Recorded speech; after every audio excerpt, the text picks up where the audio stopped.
legacy on purpose through mindset, branding, marketing, sales, systems, and team so they can make an amazing impact and income and positively affect their communities worldwide. Ensure that you are sharing this show, you're subscribing, and you also are leaving us a review so we can create more amazing content around those areas to help you level up to the next level and also bring amazing guest experts that can share their knowledge and expertise with you so that you can create amazing legacy. All right, let's create legacy. Legacy builders, welcome back to another show here, the Life School Masterclass Show. I'm so excited to be back with you with another amazing guest and conversation, just like how you are used to. And today we're going to talk about leveraging your biggest golden opportunity as a business leader with my favorite friend that has come back to the Life School community overall, Danielle Wilson. Danielle, welcome back. So excited to Thank have you you. on my show this time. Thank you. I'm happy to be here. It's an absolute pleasure to have you back. I love your personality. I love your authenticity. That's kind of what stood out to me when I first initially connected with you. So I can't wait to have you share some of that with us today. So, Danielle, before we dive into your expertise in the area of work that you do on your day to day with your clients, that I'm sure keeps you very motivated, engaged, and inspired, can you share with us some of the most meaningful moments that led you to the work that you're actually doing right now? Oh, gosh, there's so many of them. I've been in business, running businesses for 35 years. So I've been in leadership since I left school. So there's a lot of them, and they all kind of grew and compounded on each other and brought me here. But I think I'd have to say that one of the most meaningful in terms of contributing to what I do now was when I started working at a company called Dufferin Games. It was a premium games specialty retailer, and our company manufactured our own billiards equipment, pool tables and cues. And in that company, as a regional, well, I started as a store manager, and as part of that experience, I like to be really well rounded. And so I decided I was going to take a year off of store management and go and work in head office because I wanted to understand how the business as a whole worked, how the whole supply chain and everything else worked. And I was very, very fortunate to have a CFO in the organization at that time who saw something in me. And when I would go with all of my pestery little questions, why this? How this? What about this? What about this? She finally sat me down and said, you obviously need to learn about a P&L. And so that was kind of my first foray into understanding how the numbers that are within our business, all of the, it's not, it goes well beyond the KPIs, it goes well beyond the profit and loss. There's so much more to it. But about using the data and the metrics in our business to identify where we need to go next. We've always got like a full menu of ideas and opportunities that we can potentially use and follow through on to grow our revenue, to increase our profit, to increase our employee engagement, all of these things. But which one's the right one? Which one's going to give us the biggest ROI? And that was really the starting point of that. And I was so fortunate to have Cindy in my corner. As a result of working with me, we decided to roll out something for the entire organization. All the managers loved me for that, let me tell you. When they all had to dive into managing their own P&L in their own stores and become responsible for that. They really loved me for that, but I loved it. So there you go. Yeah, I think the last piece is very important as well. Oh my gosh, we have so much similarity. I also came from the retail industry as a store manager. Okay. That's how I started, moving all the way up and actually writing a chapter on P&L for my next book that I'm writing on purpose-driven Nice. leadership. And yeah, it's so important. I mean, just like life, right? It's important to have a focus area, Yeah. and it's important to look at, metrics. How are we doing? Are we making the progress that we're looking to make? And especially when Yeah. you have your team behind you, it's very helpful to have everybody kind of focusing on the right thing and moving ahead. And we all need a Yeah. target as human beings. Like I would Yes. The it's your common goal.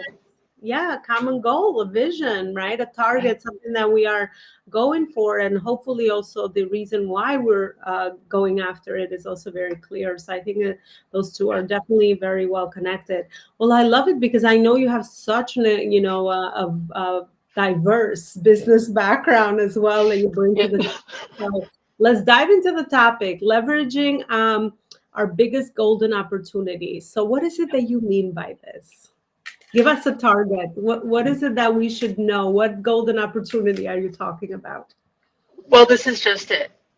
When we think about business, our primary goal is to increase sales. That's the primary driver. Let's increase sales because then we have the capital to invest in other innovations and things like that. But we need the sales to grow first, and we need it to be done profitably. So, in a nutshell, it's about increasing your revenue, not about decreasing costs. So I'm going to leave decreasing costs to a CPA or a CMA. I'm going to leave that to them. Let them manage that part. What I'm interested in doing is how do we figure out what is the best opportunity for you? So let's face it, some businesses are underutilizing their team. They're either understaffed, undertrained. That's one opportunity. Another opportunity could be changing the process that they use to sell, changing the sales conversations that are happening. It could be about implementing automation that help to improve customer service. It could be about leveraging that list that you've got sitting in those dusty file cabinets back there that nobody ever goes back and looks at. Remember that list? Whether it's in your computer or whether it's literally sitting in file cabinets, but leveraging missed opportunities so that we're not leaving money on the table. That's really what I'm talking about, is how do we take all that money that's sitting there laying on the table and scoop up as much of it as we possibly can, stick that in our coffers so that we can continue to innovate, continue to grow as a business, which means that we can have even greater impact on the world. Yeah. I like working with people who are, as you call them, purpose driven. Absolutely. Absolutely.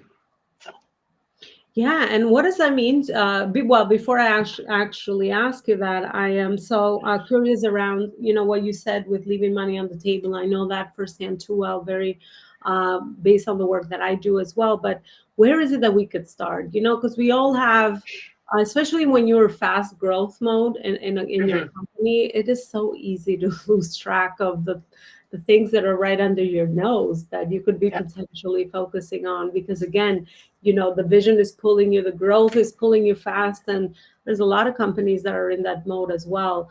how do yeah, we how do we slow down? What are some of the things that we can do, so that we still kind of manage the growth, but mhm, also manage this day-to-day stuff that is kind of okay, sitting right under our nose, and we could be losing profit for putting that profit to good use eventually down the line as well. okay.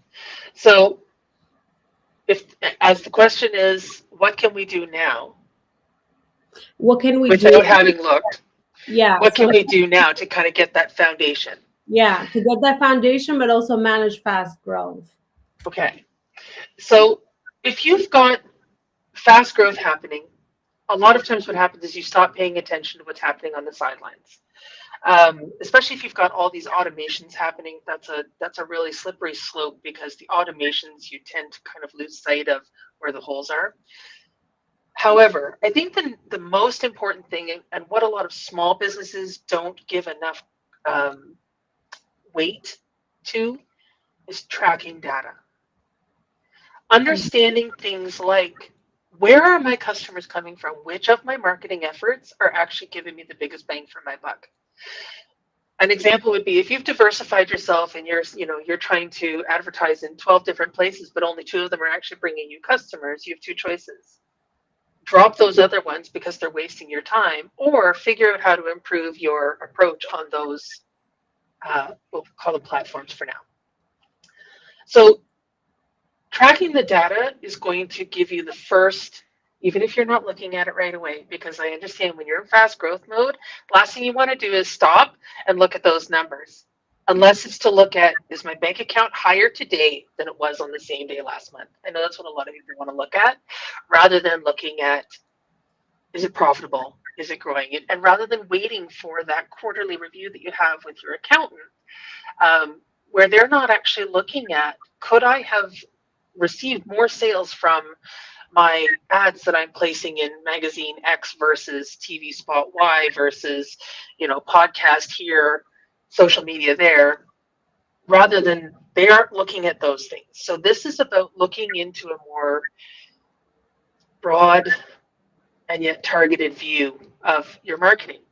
It's about looking at so what are the referral sources? What's my average sale price? Am I selling all low ticket products? And trying to do that, sell lots but at a low price. Can I convert that to making more profit by selling a higher ticket product where there's less effort involved and yet I'm still making more money? So tracking the data can help you to make very quick and simple decisions that actually support fast growth. So tracking it is step one. That's the first thing that I would suggest. And number two is, if you don't have the skill set to analyze that data, it's somebody on your team, whether that's a contractor or an employee, or it's a coach, a mentor, an outsource agent that you can hire and that does have that skill set. Have them come in and have a minimum quarterly review session with them, preferably monthly, but minimum quarterly, because that allows you to have a faster response time to take action and be more agile. You can move with trends in that way. You can capitalize on your innovations and ideas that way. You can be first to market that way. Like, there's all kinds of reasons to do this. I see you smiling. Am I saying something good? There's this cheeky smile going on there where you're like, yeah. I'm pretty happy because it's all stuff that is going to ensure that our companies are healthy, right? Because we all know companies that make a lot of money in sales, but are they making any profit, right? Just like anything else in life. So I think you share so much amazing wisdom right then and there with kind of implementing those steps in place. But yeah, it seems counterintuitive, but sometimes you have to go slow so that you can go fast. And it's the tracking that makes you go slow. It is. That's the thing that makes you kind of take the pause. Oh yeah, I gotta record my numbers. Or use your CRM, or use some kind of automation to do that. Get your PA to do that. Get your, somebody that's in your admin team to do that for you, to just track it. Just track it and have the information at your fingertips. When you have 5 minutes and you can breathe, you can go and look at it. Absolutely. Yeah, the truth sets you free so you can work on the most important priorities. Yes. And also the marketing aspect that you talked about, because I always find that out of all the pillars that I teach in business and company growth, marketing and sales is the heart of every business growth. Without marketing and sales, then, we can be amazing at what we do. We can have a great vision, great mission, purpose, all the stuff, great values, great products, great service. Yes. But without the right marketing and the two core, they got to work together. So I love that you shared that. We got to assess our marketing journeys to see that, if they're bringing us the right people that we want to serve at the highest level, for sure. Absolutely. I say true in online businesses or local businesses, whatever is it that wherever you are operating in the space, this is more like general principles for the business world as well. So Danielle, I'm so curious around your own process for helping clients. So what is your process? How do you help your clients on your day-to-day? Oh, well, the first thing I need to do is ensure that people have a tracking system in place. Unfortunately, if you don't have a tracking system in place already, working with me on an ongoing basis isn't going to be a whole lot of help. So step one is we create that tracking system for you if you don't have one. If you've already got one in place, we can hit the ground running. And in that case, I do a really deep dive into your data. And I do a full audit on your presence. Now, because I deal primarily with online businesses that are, marketing themselves and trying to acquire customers online, my expectation would be that we can do that fairly quickly, because a lot of those metrics are even available. If you're using some kind of an email program, it's available. If you're using a CRM to track your leads, it's available. Your Stripe or your what's the other one? I just never comes to me. PayPal. So, all of those, like, there's metrics available. Maybe they're not centralized. So what we can do is either you can give me access to it or I can sit with somebody and they can pull that data and information for me. I just hand me a bunch of raw data in Excel spreadsheets and I go to town and do that work. At that point, from there, what we do is we get together for about 4 or 5 hours, depending on how long it's going to take. After I've already developed what the insights are that I can give you, then we sit down and we talk about your structure, because I want to be able to go into it with a completely open mind and without any preconceived ideas about what you need. So that's why I don't have the conversation up front. I wait until after I've done the analysis to do the conversation. But at that point, now we're starting to dive in. What are the recommendations that I'm going to make, and how do we make those come to life within the next 30 days? My goal is that I help you to see an immediate return on your investment within 30 days. And the goal would be a minimum 2 times, though my best case was 10 times. Hmm. In 30 Wow. days. Yeah. So keeping people focused, especially in the online space. I find that is so necessary because it Yeah, is so easy to get so distracted and be on so many platforms, being focused on so many yeah, communities, too many things out there. But, where are your numbers and yeah. how are you making progress towards those? And what is giving you the biggest ROI for your time? Because time is our biggest asset. Um, Yes, I was so, actually just going to say that a big mm, part of what this will do is actually give you back many hours in your week. yeah, and who doesn't want more hours? Because it seems like we're I'd like more hours. social media. Yeah, especially with social media. I developed a love-hate relationship myself when I didn't understand a lot of these different things because I came from the traditional corporate space Mhm. and going on the online space. That was an adjustment. Yeah, But I realized that unless you're purposeful about the activities that or how you leverage social media as a creator for your business and not a consumer, that's the difference. And someone that does very. the work that you do gives you so much clarity around, okay, I'm going on Facebook, but here's like the 3, 4, 5 activities that I'm going to do on there as a business owner, Yes, as a creator. I'm not going on Facebook unless you want to allow yourself the time to binge on the weekend. Then you purposely set that intention. So go ahead yeah, and go to town with that. But if it's a business activity, it's like I'm going in, I'm going to post, I'm going to go engage, whatever is it that I'm going to start these conversations, all of those activities that are going to yes, get you aligned with that the metrics that you want to see moving forward and moving the needle exactly. on, that it's going to generate cash flow, but also ensure that you're creating the impact that you want. I love it. Yeah. I love the focus of your work. I don't think a lot of people speak about numbers, and especially in the online space, because it's No, more, they don't. I don't know, a lot. I feel like bridging the gap between traditional, because you have that background as well, and that's what I see as a big need for myself. It's like, why don't we just bridge the gap between how traditional businesses run and also the online space, because there's a lot of things that we can learn from both Right. spaces. Yeah, and that will your add value to whatever is it that you're doing in the online space as well. You're just using new channels and ways to put yourself, to grow your brand out there and to reach your clients and all of that. But honestly, it's not really different from what traditionally has been done in business. So I love the focus that you have as well. Danielle, I usually ask my guests at the end. We've actually reached the end. I think me and you can go on and speak about more topics around business operations altogether, because it seems like I do the same work with corporations as their COO. But yeah, I find there's just so much need and opportunity for someone that can just come in and help you look at those numbers and clean house, so to speak, ensure your Yeah, home is efficient and productive, so that then you can grow. Then you can go to new markets or grow your current market or whatever is it that you want to exactly. do based on Exactly. the visions for impact and profitability for sure. I want to ask you now, what is, I'm doing something new this season actually with this Okay. question, because I find that I've received a lot of feedback that's very helpful to the audience. Can you share with us one learning lesson that you've learned as an entrepreneur, and also one success tip that you would like to leave our audience with? Okay. So this is not my first business. I've had many of my own businesses in the past, some very successful, some no.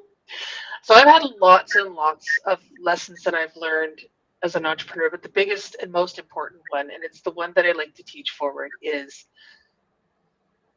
You cannot succeed unless you try. And failing is an enormous part of success, failing forward. Just it's about the persistence. It's about the ability and willingness to pick yourself back up, say, so what did I learn from that? And keep moving forward. I am constantly in experiment mode. In order to create one offer that I've got around helping entrepreneurs to have better visibility and reach and engagement on social media, I actually ran experiments on my own business profile for like 18 months to understand how the algorithm works. I made a lot of mistakes. So I think the idea is don't be afraid to make the mistakes. They're important to the future success because it's just as important to learn what not to do as it is to learn what to do, because that's all part of critical thinking. It's all part of understanding how to think through a problem rather than the lip service regurgitation kind of, let me preach at you, you just copy and paste. That doesn't teach you how to resolve a conflict when you're no longer under that mentor's care. So having the ability to think critically and reason your way through a problem by failing, embrace it. That's my biggest lesson. I love it. And then success tip was, I think, the share success tip. I guess it was kind of tied into that as well. So big success tip. It is not being afraid to adapt. So one of the things that you and I were talking about in the beginning is when I first left my most recent corporate gig, which was an unpleasant experience, I came out of that feeling like I never wanted to be in business again. Like I just didn't keep me the heck away from all business people. And so when I came into the online space, I wanted to be a mindset coach for people who were approaching burnout so that they could actually avoid it, because I had gone through one of my own. And in the course of time, I realized that's not my genius zone. So being open to changing and being willing to take the leap of faith into the next idea, the next innovation, I think that's the success tip. So it's still a don't be afraid. Still rooted in don't be afraid.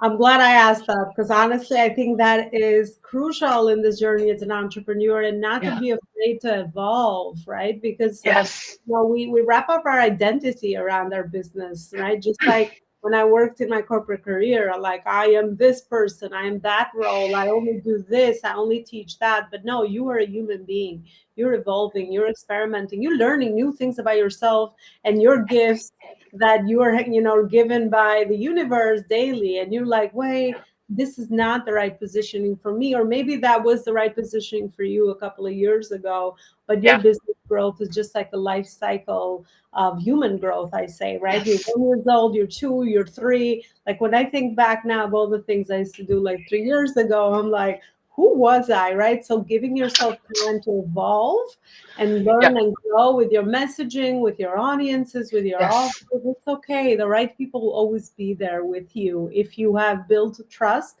if you have been in service, people will appreciate the vulnerability and will follow you alongside your journey, right? Because that's what people that care about you do, right? That's why community is so important. So absolutely, I love that success tip that you shared at the end there as well. Well, Danielle, where is it that people can continue the conversation with you? Where are your best stuff stored? Well, the easiest way to catch me is on Facebook. That's the easiest way to catch me directly. I do have a website, as Elona's just put up for you there. I also write a blog. I'd have to actually send you the address because I should know it off the top of my head, but it is connected to my website, so that's you can get it there. So if you ever wanted to binge, I also have a YouTube channel where I've done, hours and hours and hours of training videos on sales, marketing, strategic planning, mindset, all of those things, all the things that those ones were particularly for a startup. So there's the YouTube, but the best place, the absolute best place is on Facebook, and it's just Danielle Wilson. Well, there you go. That's the hub, the website. I'm sure you take people there with so many different resources, but you're so well-rounded. You have such a diverse background. And I always find that that gives someone a different perspective to look at things, and it adds value based on the work they do as well. It gives you colors. There's no black and white way to do anything, right? It gives you the perspective and the colors that is so needed as an entrepreneur, especially in the online space, because you really get to build a business that Hmm. is purposeful to you. You just obviously have to learn a lot of skills that are going to be repeatable and are going to be there for the longevity of your business, but you definitely get to serve the audience you like, create the offer you Yeah. care about, work on the transformation you care about, work on the problem that means something to you, contribute towards social causes or social impact in the way that you want, that you feel personally, inclined to. And yeah, that's the amazing time we actually live in. So thank you so much, Danielle, for Thank you. everything you Thank you very shared. much. It was such a beautiful conversation. Thanks for coming back. And there you go. Follow, go on the website for Danielle there. And she's also part of our Life School community. So where you'll find this show and all our amazing resources and community members that I say that that's the most proudest thing that I have done, putting people together and connecting people together. Thank you so much for watching, and I will see you next time with another show and another beautiful conversation. Bye, everybody. Company, and we care about doing more good in the world and serving our global communities. Our foundation, the Life School Mission Foundation, serves young girls and women that don't have access to technology, that don't have access to education that they need, and also are living in toxic environments, get more resources around those areas of self leadership, entrepreneurship, and entrepreneurship. Please help support our foundation by donating so that we can support more amazing souls. For every client or student that comes through the Life School, we pay back the same service. We give that back to one young woman or young girl so that we can help support them in those three areas. If you'd like to make any donations, check out our website at Elona.Lopari/the Life School Mission Foundation, or send us an email at lifeschoolmission@gmail.com. We appreciate your support in this very important cause.